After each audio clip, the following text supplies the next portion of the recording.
Hello and welcome to GuyLogicGaming. My name is Temko and this is Warcube, brought to you by Heaven, made and developed by Craig Z. It is a action-adventure game with a little bit of an RPG twist, set with you being a bunch of cubes in a variety of sets and scenarios, completing a bunch of levels, taking over castles, with cool slow-mo action and active combat. Now the game is coming to Steam Early Access on January 27th, and we are going to take a look at it and see if it's any good. Now projected the game is going to take about a year in early access, and from my own estimations, playing the game a little bit, that is either accurate or slightly optimistic. But the base foundation of the game is quite interesting, and it's all about adding on to that. So what is the base foundation of the game, you might ask? Well, that's a good question. And before we dive into the gameplay, we're going to take a look at the options menu and talk a little bit about the PC build and PC performance. If you are not so inclined to join us on that journey, there is a link in the description below, skipping you straight on ahead to the gameplay. First things first, the options menu. If you head over into the graphical options, you'll notice that settings only has low and high.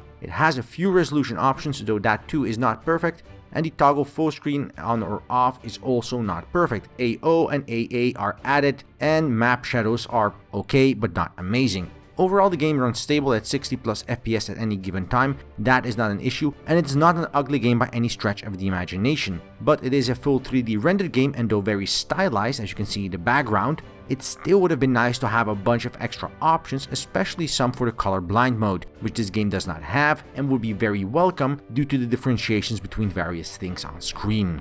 Other than that, there are some minor issues with the animations on screen. Even though they're cubes, they feel a little bit blocky and sluggish, and I know it sounds a little bit weird to say that, but that is the feeling I get from watching the cubes move on screen. They could be a bit smoother, but visually it's quite a nice game, very stylized, very clean, and everything works great. So on that regard, no complaints, and the stability of the title is very good. There are some bugs here and there, mostly related to terrain and collision detection, and some physics issues.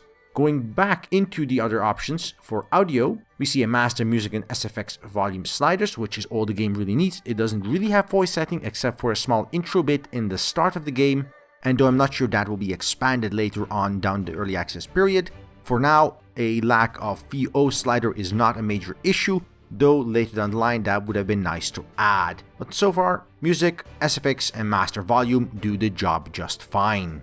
Lastly is the game option, which only has Epic GIF Capture enabled and cursor visible. The Epic GIF Capture is actually quite an interesting feature, which allows you to create a GIF of the last 4 seconds that whatever you've been doing in the game by a press of a button. So if you just pulled off an amazing multi-kill with an arrow and a dash and a jump, you can just press G instantly and the game creates a GIF of the last 4 seconds. Disabling this does improve the performance a little bit, but the game isn't taxing assets, so there's no real issue for that. And the cursor being visible is also a very nice addition, especially if you're playing on a mouse and keyboard, which I am, because it helps things like aiming be somewhat useful and not right out impossible.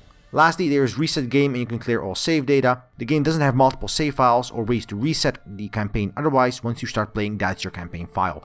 And it would have been nice if the game had that, but it doesn't, but there is a way to reset game data. So that brings us to the end of the options menu. It is a bit on the slim side in terms of the options it has, but the options it has do work fine, and everything the game does with those options is also acceptable. I would have liked to see things like difficulty modes, more presets for graphical fidelity, and just more graphical options in general, and maybe a slider for voiceovers, and maybe something like colorblind mode will also have been nice to add. Other than that though, let's just go ahead and dive into the gameplay and talk all about that.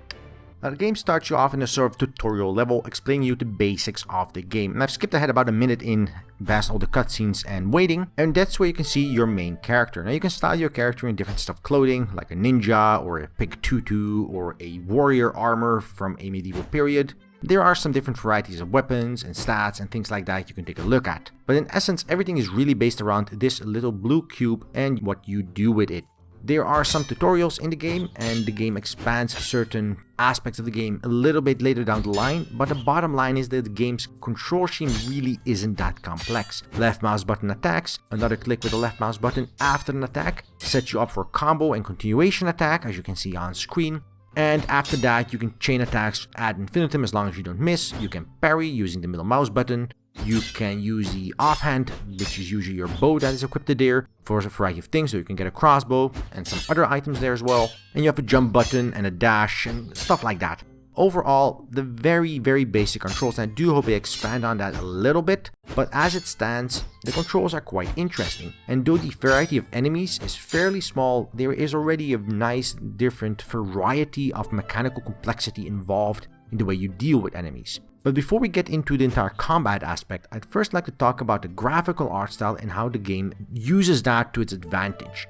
First, the game looks somewhat stylized and a bit simplified and a bit cartoony and childish even. And the game uses that to its great advantage. Characters are a bit comic, they move in exaggerated movements. There are some things here that just don't make a lot of sense until you detach yourself from a realism or nitty-gritty detail. The bushes, trees, the buildings, the way things stand, even skeletons and boats, and even the dialogue in the game is all designed around making you feel comfortable in what is going on most of the time and just what is happening on screen. Yes, you're in a combat and you're killing a bunch of dudes, but it's all very cartoony, it's all stylized, and it takes away from the ultra violence and brings you into more of a Zelda or Mario-esque experience. And yes, you're still smashing on Oompa Loompas or whatever they're called at that point, but you don't feel that way. It's just a really cool experience to pull off those combos or get an arrow shot off mid-air onto an exploding barrel and see it explode while you fly by.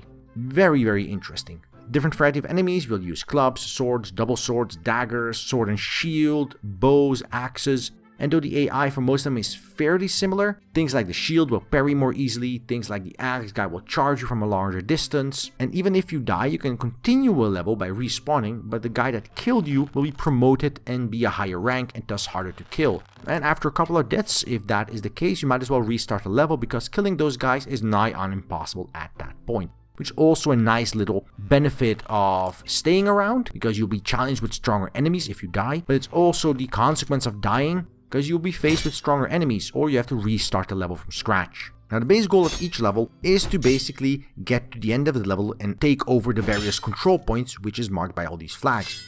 During that level you will face challenges such as traps on the ground, geographical hazards such as jumping puzzles or movement puzzles, or even hidden areas with treasure chests or monsters. This is a very cool thing because the gameplay itself is fairly simple. A lot of the enjoyment of this game comes from the map design, and that is fairly good. Hiding in bushes, attacking from behind, sneak attacking enemies to get a drop on them, and stuff like that is fairly cool. Jumping on rooftops, jumping from roof to roof, avoiding things by going around them, setting up traps by exploding barrels, rolling rocks down the mountain to kill enemies that way. There are a variety of options in every level that allow you to do a variety of things to complete your objective, to some extent. Now granted, the game objectives aren't that complex. You just get to the end of the level, get the flag, take over the control point, and then move on to the next control point on the map, which is also where the game's weakness shows and lies most definitely. As it stands, the game only has about 3 to 4 hours of actual content before you have exhausted everything the game has to offer, and it offers fairly low replay value outside of just completing certain levels to get the challenges, which is the flags or the extra hidden chests you can't find.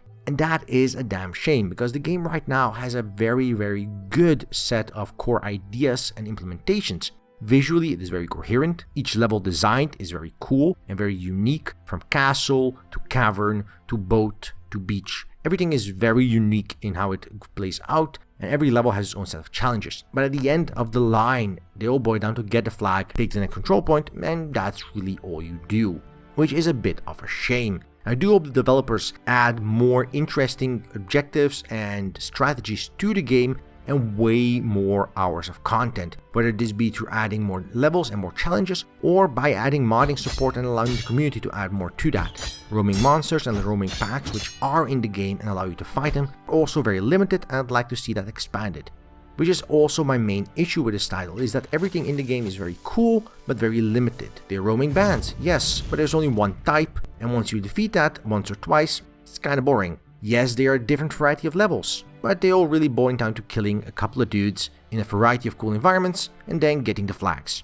Yes, there's cool castles, puzzles, and different challenges of survival and movement, but once you figure them out, that's really it. There's no higher difficulty, there's no replay value, there's no extra incentive to keep going. And while the game is chock full with references and notions regarding certain things like a big wall and it's winter, obviously it's a reference to Game of Thrones, and there's a sword in a stone, obviously a reference to King Arthur, stuff like that, it's not on your nose, but if you know the reference, you can clearly see it in the game. But other than that, the game really doesn't have that much going for it. So the game does break the fourth wall in terms of its writing, but that writing isn't bad. The main issue I have with it is that some of the time you're not sure whether the game is explaining a game mechanic or telling a bit of a story, because it's not always obvious. And that is a bit of a shame, but once you figure that out about 10 minutes in, it's generally okay. Another issue with the game, outside of its limited content right now, is the physics engine. It's not terrible in any regard, but it just doesn't feel that accurate.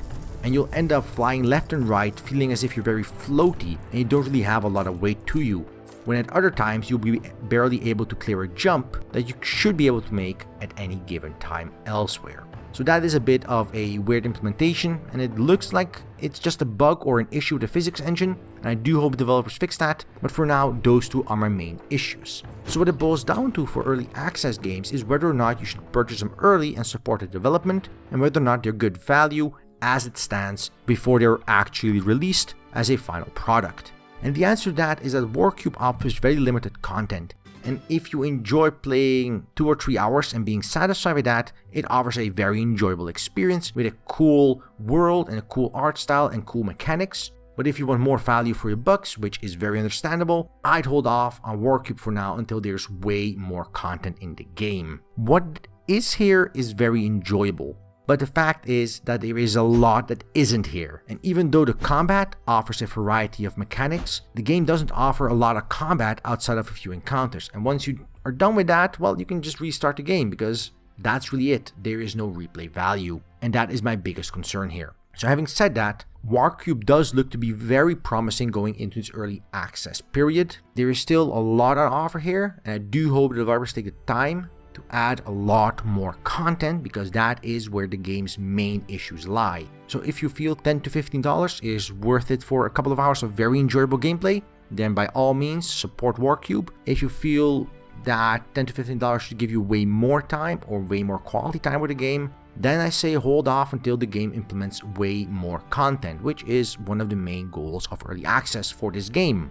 Core ideas in the game are very well implemented and only need slight expanding, but the game does need a ton more content to keep being enjoyable. If you want to check out Warcube, there is a link in the description below. And if you like this video, press that like button below. If you didn't like this video, there's a dislike button for exactly that purpose, and leave a comment. Tell us what you liked, tell us what you hated. We want to hear back from all of you. And if you want to see more content like this on the channel, just press that subscribe button down below and we will deliver. Until then, I wish you a good day, and until next time, right here on GuyLogicGaming.